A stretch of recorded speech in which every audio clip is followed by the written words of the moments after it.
Olá, assinantes do Panorama Farmacêutico, eu sou o Leandro Luiz e sejam todos e todas bem-vindos ao Panorama Talks, mais uma edição do nosso programa dedicado ao mercado de medicamentos e especialidades. E esse programa, novamente, tem o patrocínio da Bradimex, a associação que representa as principais distribuidoras atuantes nesse segmento. E hoje nós vamos falar de um assunto, obviamente, espinhoso, né, mas que está diretamente relacionado à busca por acesso a mais medicamentos e a mais inovação no mercado brasileiro. Eu estou aqui com o Odilon Costa, ele acabou de assumir a presidência da Abifina, que é a Associação Brasileira da Indústria de Química Fina, e ele também tem uma atuação, né, ampla aí no setor farmacêutico, na indústria, como vice-presidente de Relações Institucionais do Cristália, Laboratório Cristália. E vem falar um pouquinho para a gente sobre o trabalho da Bifina, as estratégias e projetos para os próximos anos e, claro, traçar perspectivas aí desse mercado tão desafiador e complexo como o de medicamentos e especialidades. Odilon, obrigado pela presença. Seja bem-vindo ao Panorama Talks. Muito obrigado. Um prazer grande estar aqui com vocês e sigo à disposição. Maravilha, Odilon. Primeiro, acho que é interessante para dar um contexto. Boa parte dos nossos espectadores conhece a sua trajetória, mas pode traçar um resumo um pouquinho de como tem sido sua atuação aí à frente da indústria farmacêutica nacional. Olha, a minha atuação na indústria farmacêutica, ela remonta de 60 anos atrás. Eu estou completando agora 60 anos de indústria, de um cara que começou na indústria farmacêutica como propagandista, vendedor e cobrador. Naquela época era assim que se denominava. E é até curioso, porque com a chegada dos bancos, nós deixamos de ser cobrador, e com a chegada dos distribuidores, nós deixamos de ser vendedor. E aí passamos só a ser propagandista ou divulgadores científicos, enfim, um monte de nomes que apareceu por aí. Eu fiz uma carreira bastante ampla na indústria farmacêutica, de propagandista, vendedor, até CEO de multinacional, e eu sou o único. Eu sou o único porque sou o único, não tem assim uma conotação de nada, né? Eu sou o único executivo da indústria farmacêutica ter sido presidente executivo do Sindusfarma, do Sindicato da Indústria Farmacêutica de São Paulo, patronal, e do Sinfar, Sindicato da Indústria Farmacêutica do Rio de Janeiro. Isso antes de ser CEO. Então, fiz um tempo muito grande de indústria, saio da indústria, faço a entidade de classe como presidente executivo durante 6 anos e depois concluo a carreira até CEO e agora no Cristália como vice-presidente de Relações Institucionais.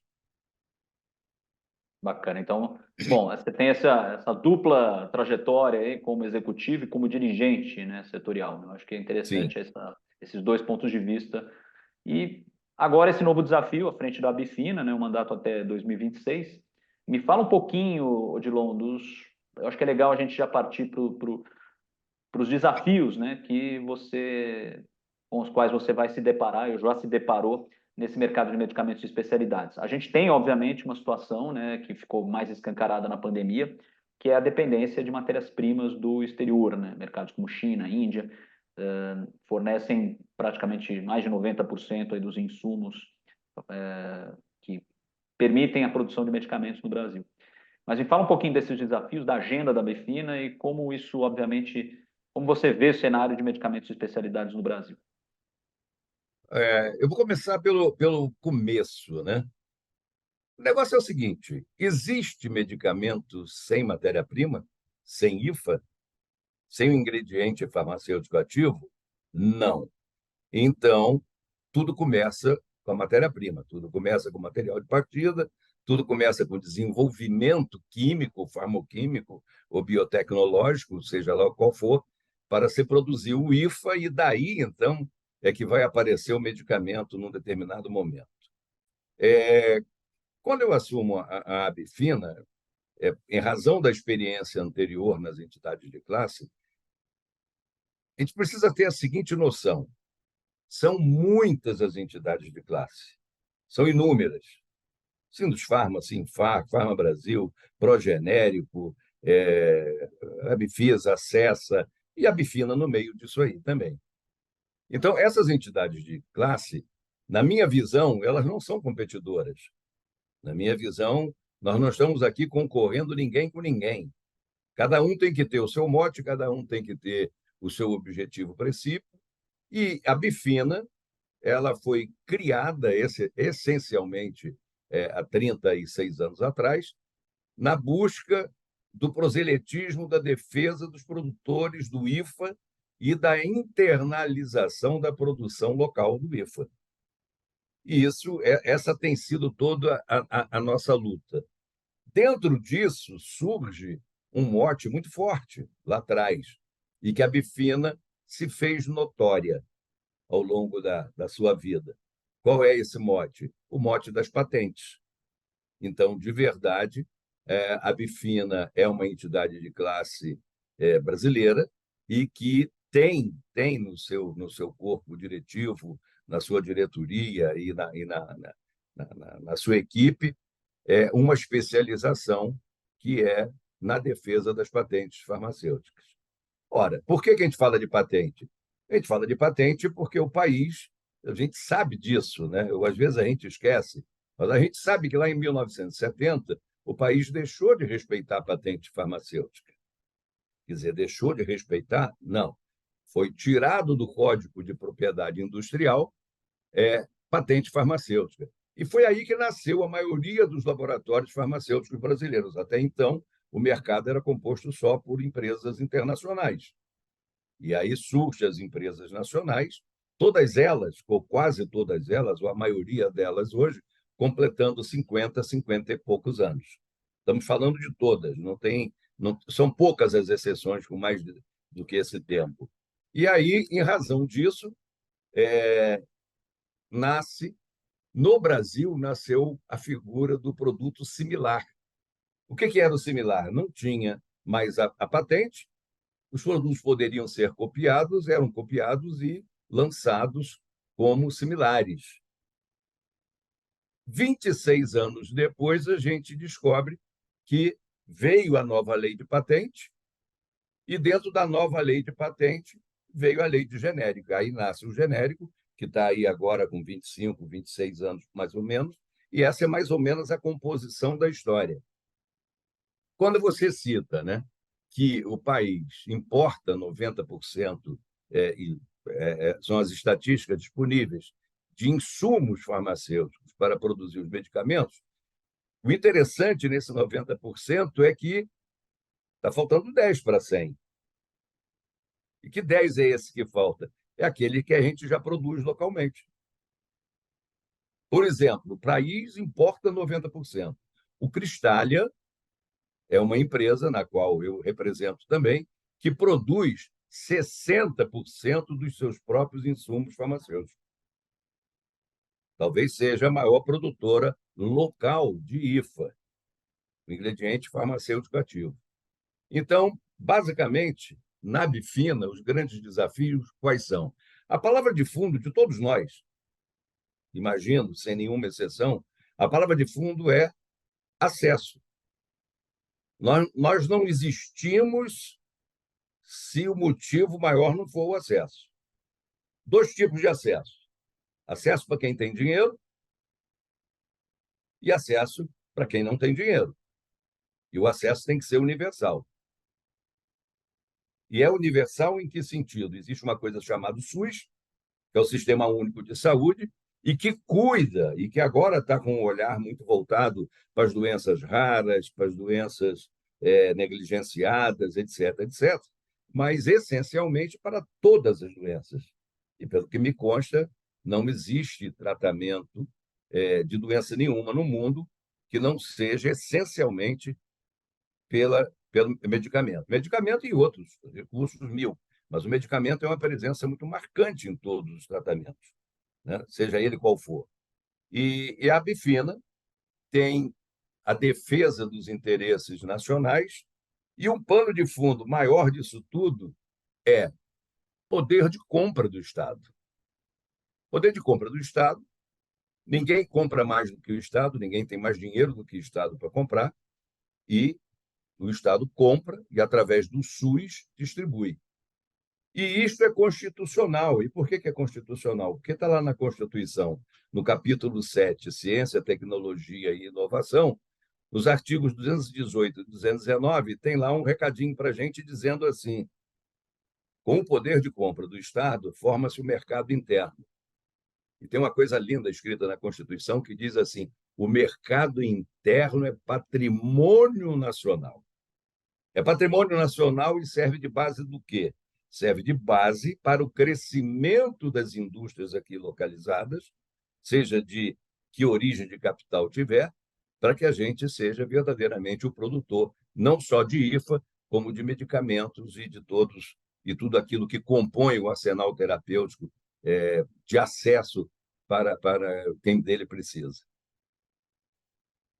Agora, Odilon, você falou do poder de compra do Estado, né? Sim. O ponto de partida é a pergunta quem paga a conta, ou você entende que é necessário uma nova diretriz, uma nova política de base aqui no Brasil para mudar essa realidade? Como você vê esse cenário?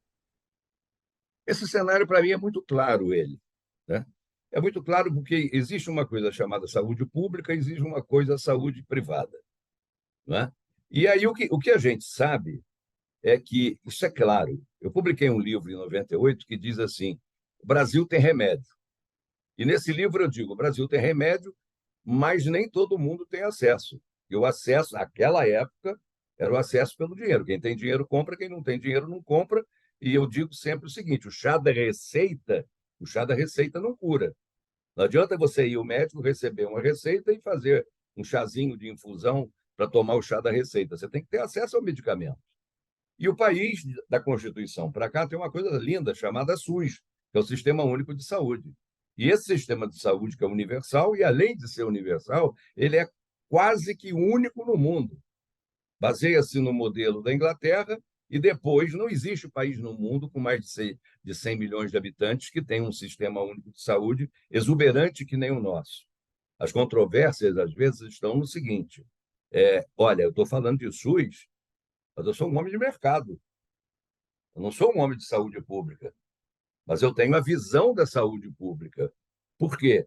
Porque no contexto de todos nós brasileiros, seja de que origem for, de que classe for e com que poder aquisitivo que tenha, tem hora, tem hora que alguém tem que assumir a paternidade do teu tratamento. Vamos dar um exemplo claro? AIDS. Num determinado momento da AIDS, meu irmão, se morria, porque quem é que tinha dinheiro para comprar aquele tanto que compunha o coquetel? Poucos. E aí o Brasil assume. O Brasil assume, por exemplo, a PNI, Programa Nacional de Imunização, que, em termos de vacina, nem é tão caro o valor unitário dela. Mas, em compensação, o volume de dinheiro investido nisso, nessa compra do poder de Estado das vacinas, é um negócio mega. Então, esse acesso que a gente diz, ele tem que ter dois componentes. O homem de mercado só vê mercado. O homem de mercado não tem o olhar para a saúde pública, não tem. O homem de mercado não tem o olhar do SUS, ele tem o olhar do varejo, ele tem o olhar das distribuidoras, ele tem o olhar do mercado em si. Quer dizer, comprou, quem é receita, vai na farmácia, quem tem dinheiro compra, quem não tem dinheiro não compra.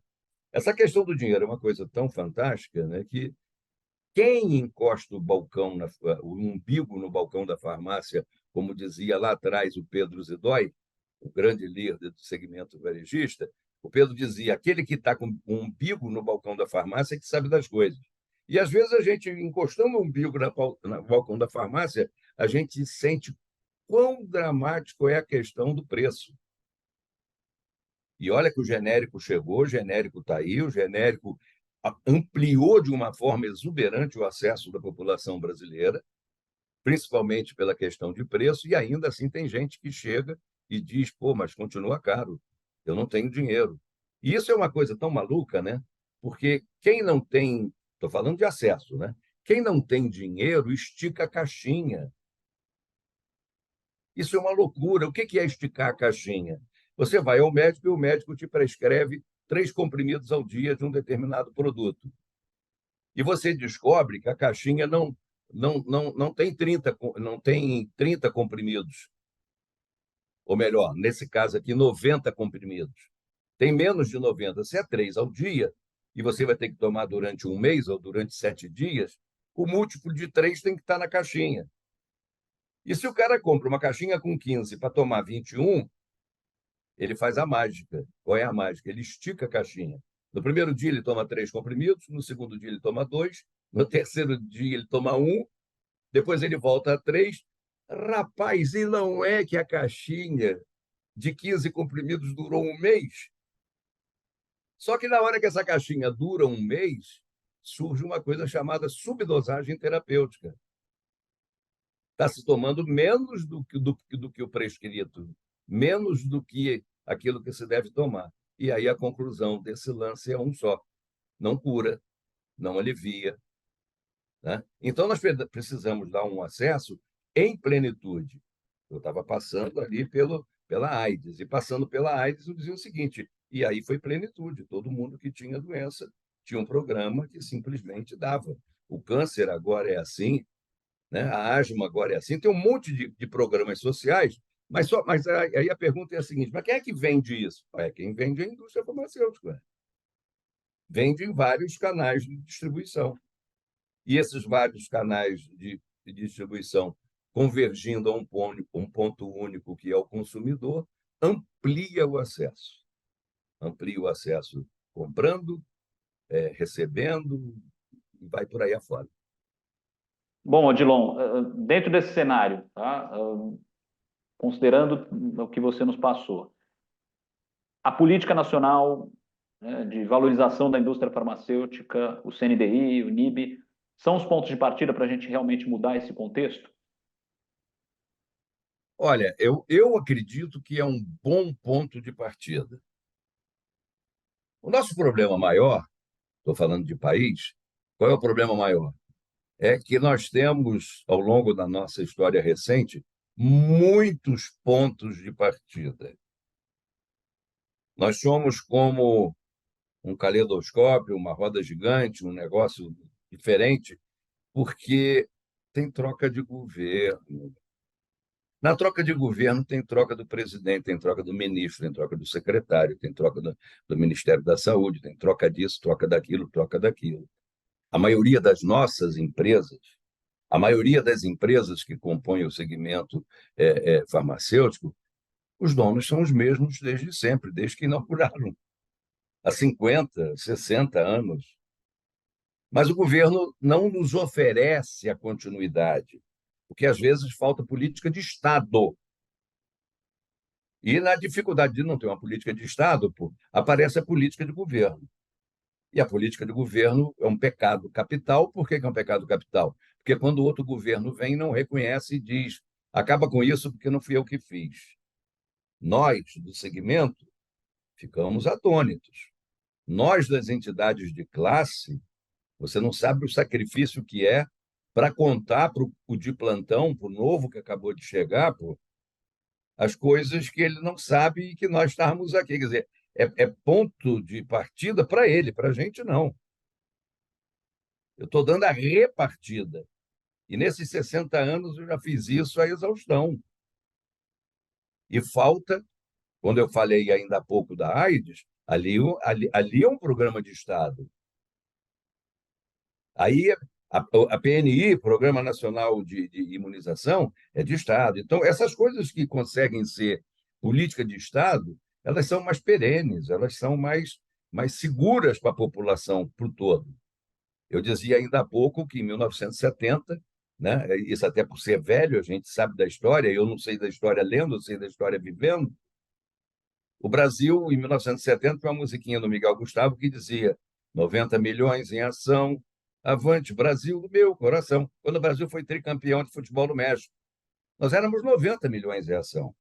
Agora nós somos 250 não, desculpa, 215 milhões em ação.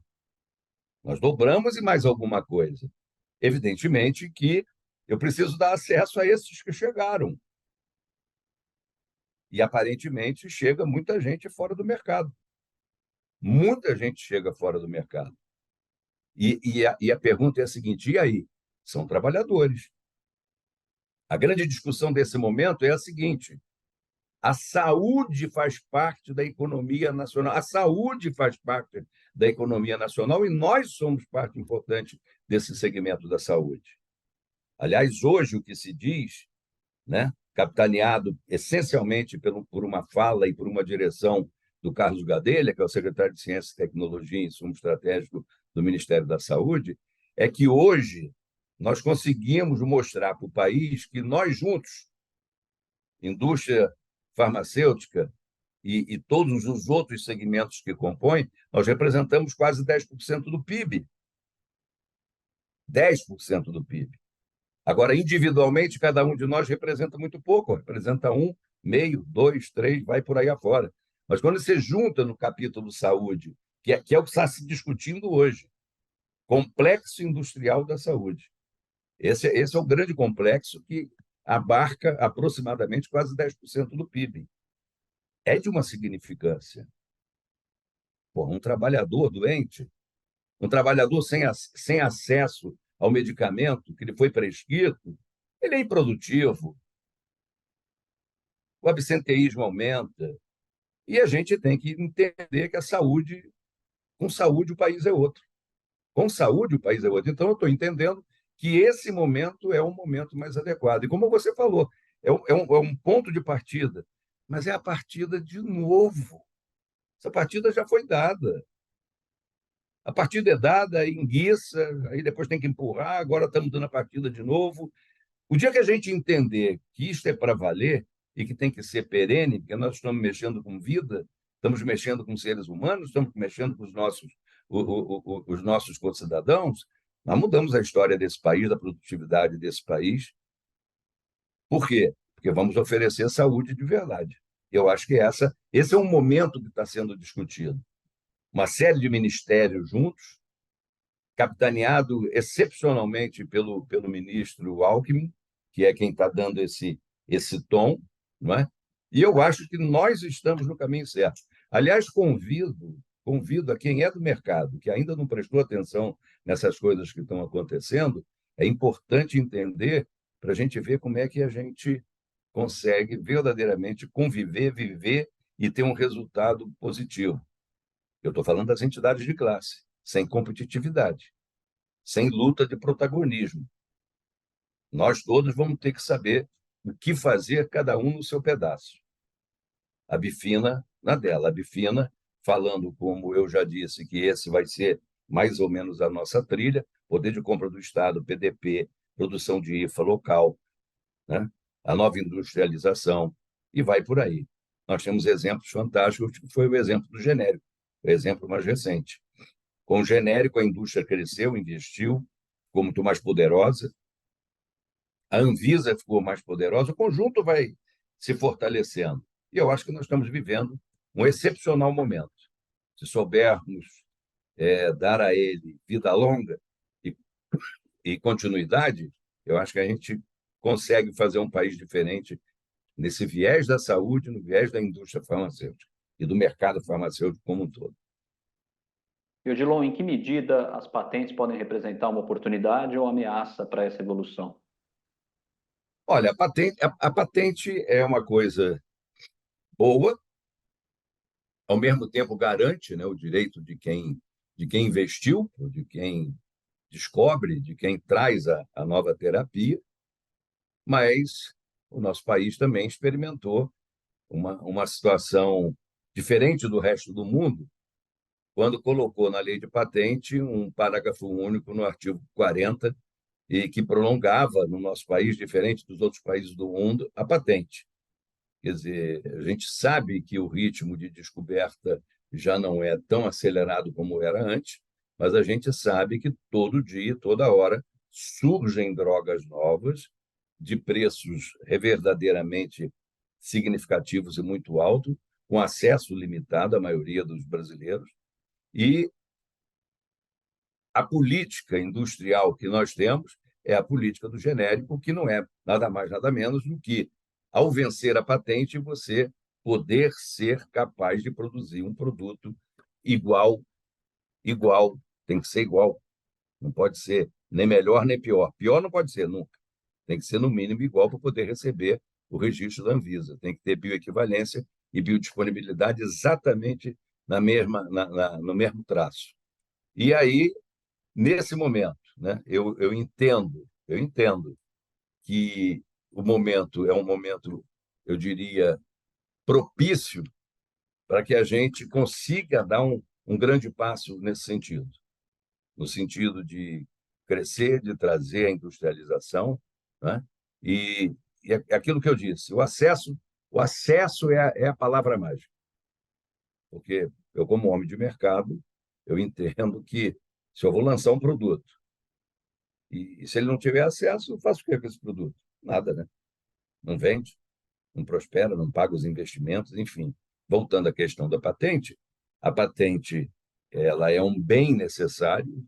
Tem gente que diz que é um mal, eu não digo, eu digo que é um bem necessário, mas ela precisa ter regras claras e limites e que dê oportunidades aos outros do mercado que não têm tanto como fazer um produto de inovação radical ou incremental, que faça a inovação possível e que venha para o mercado para competir com preço mais acessível e dar acesso. É isso, Odilon. Bom, esperamos, né, que este ponto de partida seja o primeiro e o último primeiro ponto de partida, né, para que a gente efetivamente consiga ter uma evolução em escala e com continuidade, como você mesmo declarou, com Eu previsibilidade, né? Eu não gostaria de ser enganado, né? Então, eu vou chamar o ponto de partida. Eu não gostaria de ser enganado, então eu vou chamar o ponto de partida de ponto de repartida. Repartida em dois acessos. Estamos começando de novo. E segundo, repartida no sentido de repartir. E o repartir é dar acesso. E aí envolve É fazer diálogo com a poesia. operação. É, não É tem fazer jeito. poesia. Mas é por aí que eu acho que a gente vai caminhar para um país diferente, Com diminuindo as certeza. desigualdades, quem sabe. Aqui não tem discurso político, aqui tem discurso de mercado, aqui tem discurso de acesso. O político que quiser adotar esse discurso, que adote. Mas aqui não é um político falando, é um homem de mercado falando e está aí a ideia para quem mereça usar. Perfeito. Odilon Costa, obrigado pela oportunidade, obrigado pelo Imagina. papo. E vamos acompanhar a evolução do mercado e as portas seguem abertas para a Bifina aqui no Panorama Talks. Muito obrigado. Agradeço aí a oportunidade também. Foi muito boa essa conversa. Legal, um abraço, Odilon, obrigado.